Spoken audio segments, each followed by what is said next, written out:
mo exercise self-control. Kontrolahan ang imong self by the power of God. So that is heavenly blessing. Heavenly blessing na. So, primero, personal, inward. Sunod, outward. Di mo ma-express sa uban. Then, makapadayon ka sa pagpangayo ang tabang gikan sa Dios. Kaya ka ng patience, o ka ng singalanan ng gentleness, ka ng self-control, o faithfulness, gikan din as Ginoo gihapon. Tabangan tas Ginoo niya na. Kung ato na ang punong kanunay nga panalangin gikan sa Dios. Amen ba? Aron walay Iran o Iraq na mo natang North o South Korea. Peaceful na. Amen ba? Amen. So, imunana ang unang bahin sa itong pagtulungan karon. Tinawag manggata sa Ginoo, i-develop uban sa tabang sa Diyos ang atong karakter. Ayaw na paghuwat nga ang Ginoo na ingon nga hundang na diha. Ikaw kay naibalo ka, itagaan ka common sense sa Ginoo, i-absorb ang pulong sa Dios. Kay kana dual ni siya. Dili na mahimong sa Dios lamang kung di ka mo cooperate. Are you with me? Kay mo ingon ka, pa manggid ko badlunga sa Ginoo, ano sa kabadlunga? Gibadlong ka na sa imong pagpaminaw sa pulong sa Dios. Gibadlong ka na, pinagi sa pagbasa ni mo sa pulong sa Dios. I-appropriate. Tuoy, mga bitaw ng mo dito, be not hearers, but doers. Kapila na ba nini mo mabati? Nga nung di pa man namin mo himuon. Are you with me? Character. We must have to have that fine character na iya sa Diyos. Muna siya ang tawag. Kung itawag ka as Christian, ayaw pagkaulawi si Christ. Kaya ang T-I-T-N o I-E-N, ikaw na. Christ, Christian. Amen ba? Point number 1 pa to. Ha? Point number 1 pa to, Rizon. Pwede man ako, tilin ako na tiwasun. Kung mahapit ng oras, pero napa may oras. Point number 2, it requires competence. Ang tawag sa Diyos, kinahanglan nga ang atong karakter o kinahanglan po tag competence. What does competence means? Ang competence meaning, kita gitagwag, gitugahan at tagaan o mga talento gikan sa Diyos. Tungod ni anak, kinahanglan nga kini nga mga talentuha ma-develop through constant study and learning. Amen ba? That's why hindi nga ito ang mga young people nagsige ni sila eskwela. Gikan sa graduate, dahil postgraduate, mga eskwela na sad. Aron gyud mga kaplag pag yung dungag ng mga kahibalo kasinatian, may tumag sila ng tunan. So kinahanglan sa kita as called of God, have that kind of character nga na-pattern sa iya sa Diyos. We must have to have competence. We must know the Word of God by heart. Timan-an nato mga igsoon nga ang atong pagtuon gikan sa pulong sa Diyos, tun-an nato gikan gayon sa atong kasing-kasing. Tinuoray nga pagtuon sa ingon ni anak, doon nagay kahimuan, kabag-uhan, because it is the Word of God that changes a person. Unless otherwise, na dili ka mutuon o imong ituhok ang pulong sa Diyos, never expect a change in your life. If you really absorb the learning of the Word, then you will just come into surprise nga nausap di ay ang imong kinaiya. It's the Word. Learn and learn, continue to learn.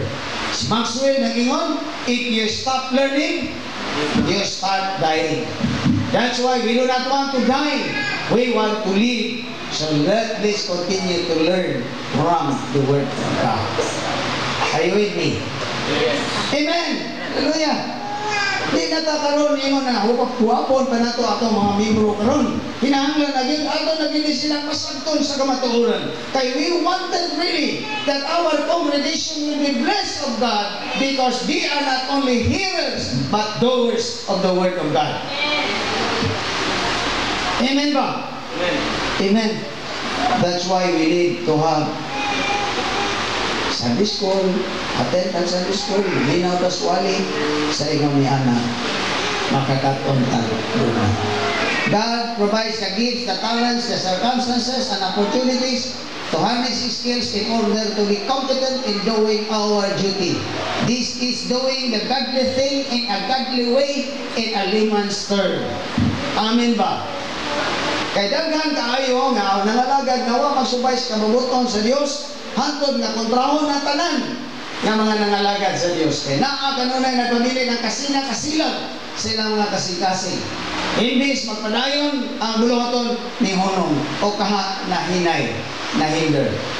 That's why we need to do the call of God in our lives in a godly way, in a godly thing, in a godly way. Amen ba? Amen. Godly yun ha. Ayan na ng mga hausyaw. Hindi godly gani Diyos to. Nahimot maka ang Diyos. Anis, ako ang mga presentation. Nahimot maka ang Diyos. Tawa ko magtuon.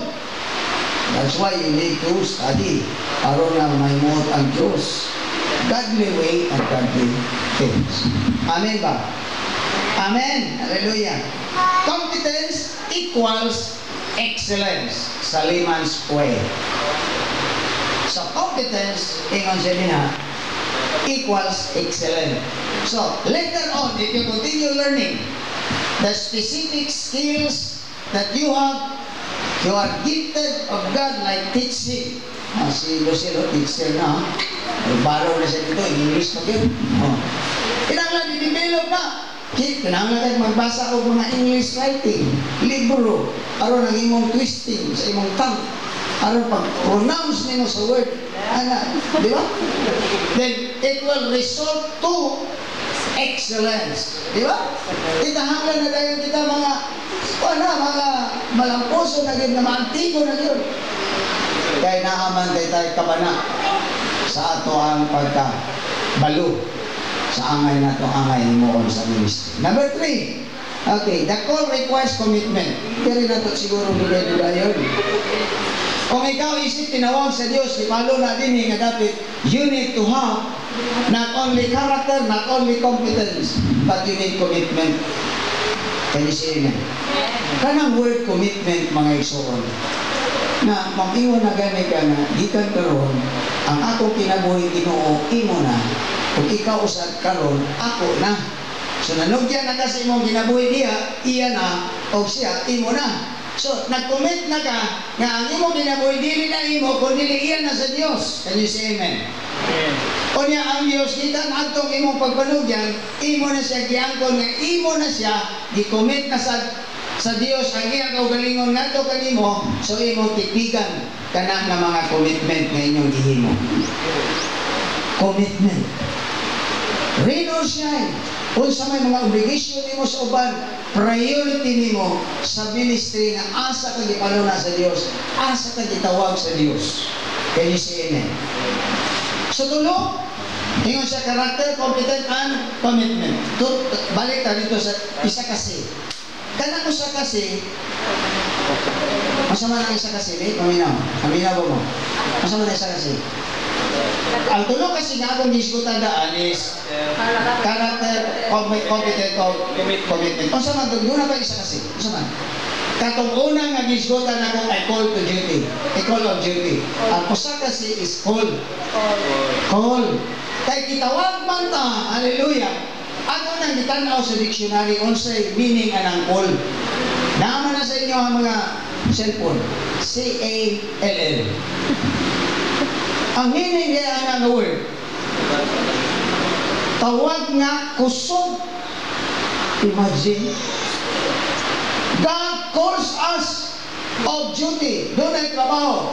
Nga kanang word ng call, ang pagkasulti ana, ang Diyos nagtawagan nimo sa kusog.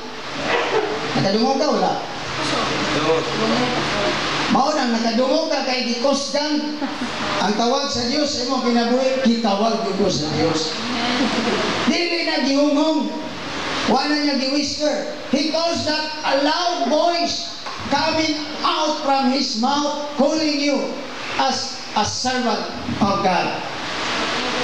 Like Jeremiah, tinawag siya sa Diyos. aron sa pag-warn sa mga katawan, pag-comfort sa mga katawan, o kaha, pag-pronounce of judgment sa mga katawan. That was the ministry, triple ministry of Jeremiah. How about we? How about us? Ang tawag sa Dios, kinahanglan natay kinaiya nga kaon sa iyang kabubuton. Natay kahibalo o kaha natay commitment. Ngano man, kinahanglan nato ni himuon.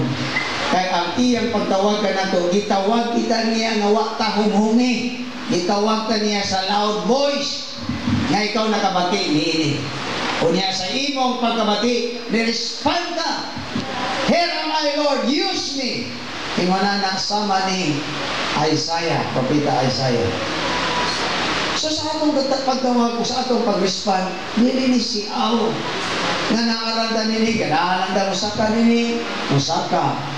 Dili, ayaw sa. Wala na. Kinaiya ni nga tawag, kusog na tawag, ni kubag ka sa tawag, mukumit ka sa tawag. Ariwin ni. Naanan yun. Or else you are just making funny of yourself. Or lagi mo imong kaugalingon katawanan ka na nag-respond sa tawag sa Diyos sa imong kinabuhi. Ariwin ni. That's why, brothers and sisters in the Lord, you cannot blame God anything that is happening to your life. You blame yourself first. Manong ingon ami man ko. That's why there must be correction. Aron kita ba mga bago, mga usap, sa diya magabatita sa mensahe gikan sa pulong sa Diyos. Amen ba? Ako to tell you is not bragging mga exod. Honest to goodness coming from my heart. The time that I received the call of God in my life, I made it sure na, sincere.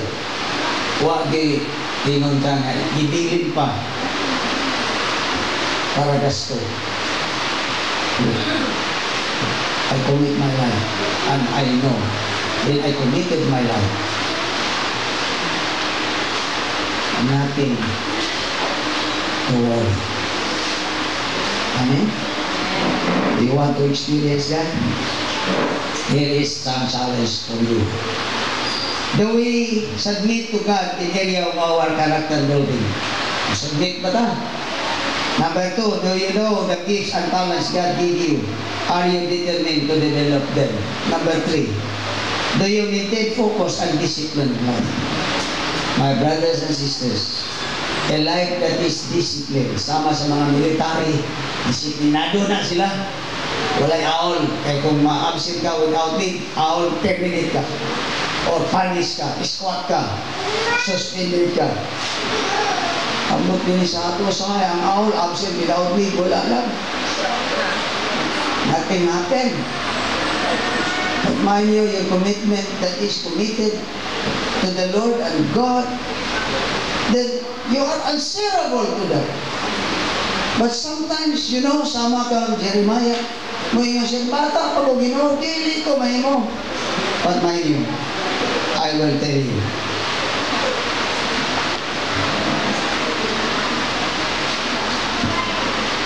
He will never leave us. Are you with me? When Jeremiah nakita sa Ginoo niya reaksyon, sama gyapon nga Ginoo nakita niya ato reaksyon ng ato mga rason nga no sa kita kay faithful niya. Giingnan si Jeremiah o naragya po na nga chapter mga igsoon. I tell you, ingon ang iyang verse 8 niya na chapter 1. Do not be afraid of them, for I am with you and will rescue you, declares the Lord. And our God. Kung imog yung unahon ang Ginoo yun, ingon siya, ayaw ka malakas o ba? I will take charge of you. Kanang word rescue, ingon siya din ha. And kanang word, I will be with you, assurance nila. He will never leave us. Brothers and sisters, be strong in your faith. Atong paligunon ang atong pagtuo. Iyang palikon, i-reinforce niya kang Jeremiah ba? Nakita sa Ginoo nga gaana-ana ang kasikasin ni Jeremiah. Kung duyan mo na, gatayong-tayong sa kabalakag, kanlog. Sama gihapon na ito ba? Kung musimba ta, wala na tayo kwartang sunod. Kaya nag-offering na siya, nabi na building pan na ba? Tayong-tayong na na itong dibate. But mind you, in that succeeding verse, napaging verse nga ani radya ko na chapter 3, akong nakita ang versikulo 19, kita sa versikulo 8 gipasaligan si Jeremiah. Pag-abot sa versikulo 19, gipasaligan gyapon ang sa Ginoo si Jeremiah. Ano sa giingon sa Ginoo kang Jeremiah? They will fight against you. Basahan ninyo, uban ka nako, but will not overcome you. Amen. Di na sila mulampos. For I am with you, and I will rescue you, declares the Lord. Kung ang pagpamuhat sa Ginoo na kang Jeremiah ang katalaw, ingon gyapon kanato na ang word of God assuring us, He will rescue us. Manyo mga igsoon. Kanang word rescue, ako gyapon ang gitan-aw sa dictionary. O sa kahulugan sa word rescue. Number 1, ingon siya, I will save you. Losong ikaw. Kung nakay panginahanglan tuition sa imo mga anak, kung imo lang kung alagaron, eksakto nga pag-alagad, I will save you. Na i-supply na ko kwarta para tuition sa imong mga anak. Kung sa paglain nga, kahulugan na ng rescue. Gawas na ingon siya, save. Ingon siya, I will redeem you. Or I will ransom you. Kung sa manang word, redeem o ransom. Lukaton ko. Ako na'y bahala. Ako'y bayad. Ransom. Aron mawala ka sa imuhang ka nagapos nga panginahanglan. Ako na'y bahala. Ransom mo ka. Ako na niyang kahulugan. Yan anong pamanggyon nga. Naapamangkin na si Jeremiah, salamat na tas Ginoo nga nakita na to ang hinubay nga he was so faithful in spite of his being young. He was able to accomplish ang iyang mission nga gihatag sa Dios kaniya. In fact, kung atong tanawon, atong makita nga ang kasinatian ni Jeremiah sa trabaho dili sa yon. Sumala sa kung gibalik-balik ang trabaho nga gitahan sa Dios kay Jeremiah to all nations, ingon siya na. The work was long. The work was hard. And the work was great. Dako nga trabaho, taas nga trabaho, kahi nga trabaho.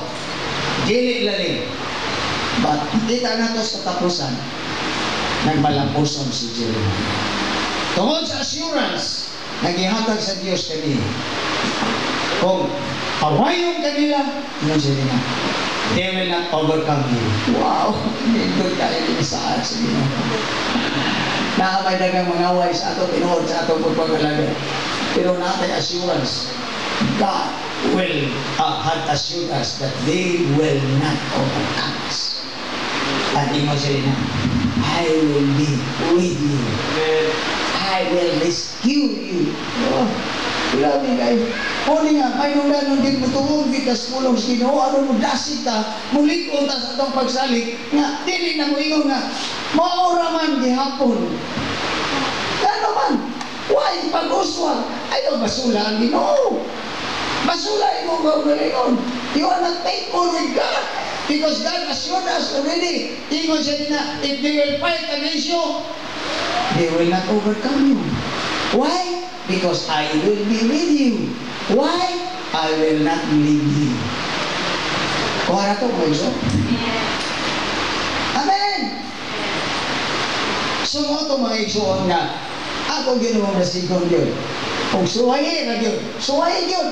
Kung kamuha ka, panuwa ka suway. Suway. Panuway. Panuway mo. Kung ako kasuway, panuway mo. Itaw, mga isun. Kaya oh, nausahay nga, my heart is aching. You know, when I know nga doon na absent, tamo lang siguro, wala na sa inyong ibati. Ako, kung nakita na ako nga doon ay naka-absent din na, cry ang akong heart, mugrig. Mugrig yun ang akong heart. Ganuman. Buntayan na ka sa mga buhat sa kaaway. Bala mo ang siya ng buntayan. Target na ka. Muna ba ka isa ka karnero nga naglain ka sa dabagang buo niya nakita sa lubog. Ihaw na ni. Unang the shepherd's heart, the pastor's heart is crying. Crying. Gaagulong mo niya sa kasakit. Kaya nabuntayag na sa kaaway.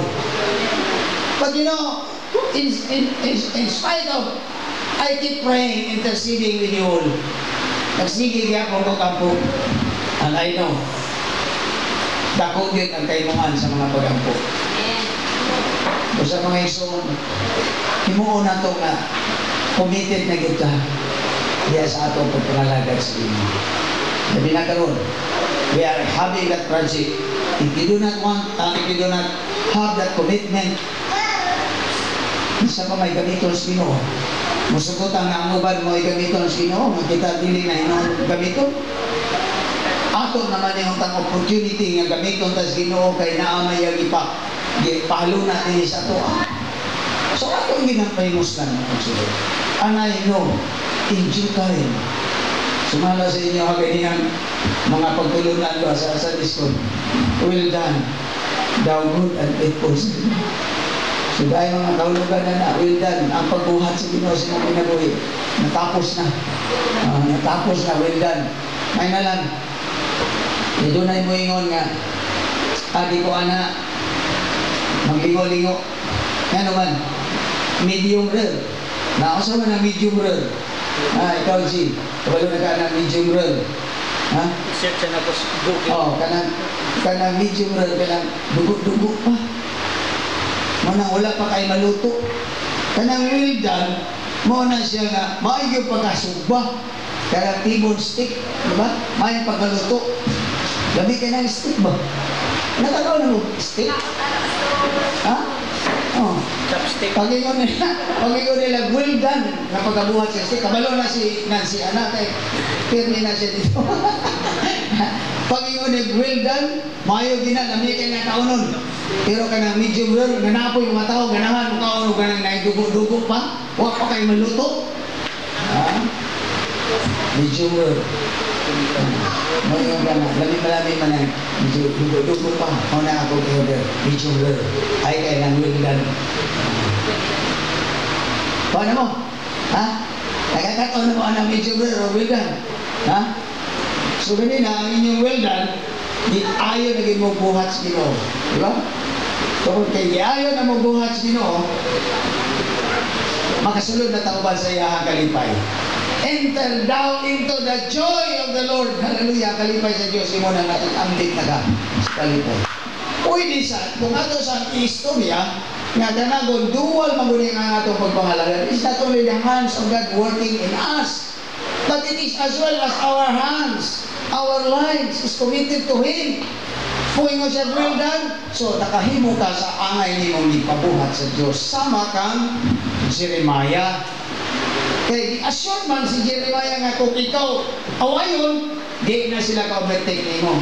Pero, kaya naaman ko mag-auban ka rin. Amen ba? That's why mga iso, dimandi ka ito, luha ka bersikulo sa atong pagsunod kay Ginoong Hesus. Ang atong karakter, usahay, ang atong competence, ang atong commitment, nagkamali-mali. Pero timani, lalo kayo ang tawag sa Diyos sa atong kasing-kasing o kinabuhi. Nabati nato siya. Sa akin natin binisayaman, nabati ba? Sa ito, alam ko mga iso, nabati na may nunod na. Nabati ba, anak? Malumay ba, anak? Oh, nabati siya. Tabangan ka niyo. Amen? Amen. Tabangan. na taniyang mission. Ang atong pagkaliko-liko karon istrito na nas Ginoo. Hallelujah. Pi pa dito. Dahil may madayon ang Ginoo. Well done. Pi na nakagayo. Well done. Ito tao, ito rin siya. Amen ba? So, ang mensahe yun, mga isoon, tinawag kita si Ginoo. Tinawag na ta si Ginoo, mabuhat ta. Kaya naa siya nagsaad ka na ito. Dili ka niya kaya. Kaya siya, I will rescue you. Tugtuon ako ang word rescue. Saan na din yung rescue, ha? Luwas na din na. Kanya, pag ino ransom na din na. Kanya, ino pag redeem. Redeem, ang tyrant. Ay, dagang kay utang, tyrant. Hallelujah! Impas na nagutang. Kasi nagangutang rin. Amen! Hallelujah! Kung naalang tayo ang salig sa Ginoo, padayon tas pagpangalagan ka matinodanon, God will ransom you. God will redeem you. God will save you. God will rescue you. Amen. Buawit ako sa kawit dahil magpadayon tas ato ang ikaduha may bahin, mao ang atong album yun yung sandali.